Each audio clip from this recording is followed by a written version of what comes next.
Hello everyone, my name is Nikhil Lemos from Vadodara, Gujarat. Today I'm going to be talking about my project ThermoCatch, a silent yet prevalent problem that the world faces today in the field of water conservation is the wastage of cold water while waiting for hot water. An example of this in real life would be the drainage of cold water while waiting for hot water in the shower.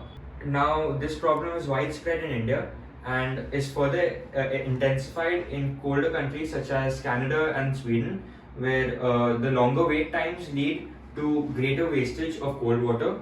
A study has shown that the average household wastes over 24 liters of water every single day while waiting for hot water. A solution to this problem is ThermoCatch. ThermoCatch is basically a cold water recirculation system.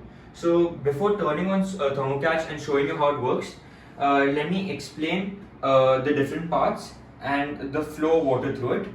So this is the main tank over here.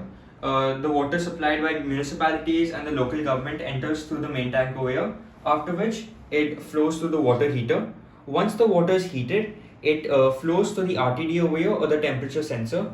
The temperature sensor gauges the temperature of the water, and if the water is at ideal or hot temperature, the solenoid valve 2 or SOV2 will open up over here, which will exit through the hot water outlet, which can be your shower head or your wash basin. Secondly, on the other hand, if the RTD detects that the water is cold in temperature, the recirculation system will activate, which will open up the SOV valve 1, which will allow the water to pass through the 12-volt DC pump over here. Once the water passes through the pump, it will also pass through the flow meter, which gauges the flow and the flow rate and the total volume of the water passing through. And finally, it recirculates back into the main tank. Now, apart from this, we also have the electronics. So the entire system is controlled by this controller box over here. The brains of the entire operation is an Arduino Uno, which is housed inside. Attached to the Arduino Uno is also an HC05 Bluetooth module, which allows the ThermoCatch system to connect to the user's smartphone via Bluetooth and share its important data. Attached to the Arduino is also a 16:2 LCD display over here, which displays vital information such as the flow rate, the total water conserved, and the temperature of the water. An important thing to note over here is that since the different components have different voltages over here, such as the solenoids have 24 volt run of 24 volts and the pump runs off 12 volts, a 220 volt adapter at the back supplies current to this SMPS and relay system housed inside the electrical box over here. The 220 volts supplied from the adapter passes through the SMPS and the relay system, which reduce it to 12 volts and 24 volts, which is more than the Arduino system can support on its own, hence requiring the electrical box over here. A major innovation in this project is the formation of a three-way valve.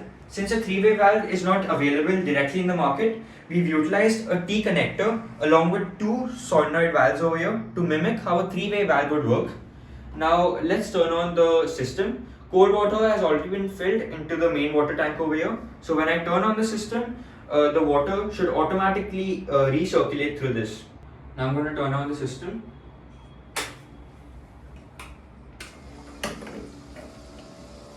So as you can see, the water from the main tank over here has been detected by the RTD as being cold, which has passed to the solenoid valve 1 over here, which passes through the pump, the flow meter, and recirculates back into the main tank over here.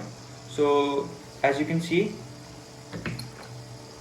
the water has been recirculated back into the main tank over here, and this process will continue until the water heater heats it enough to be of ideal temperature. So I filled up hot water in the main tank over here. So when the system is turned on now, the RTD will detect the water to be of ideal or hot temperature, which will open up solenoid valve 2 over here, and the water will exit through this outlet over here, which can be your shower head or your basin. So now turning on the system.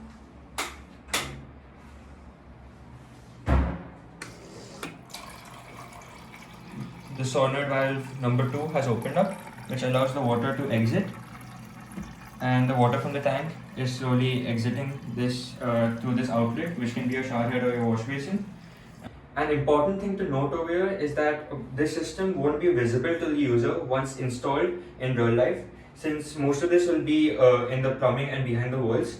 The only part which will be visible to the user is this outlet over here, and this is what makes it a simple and scalable solution, since it requires minimal change in the user's behavior as well. Thank you for watching.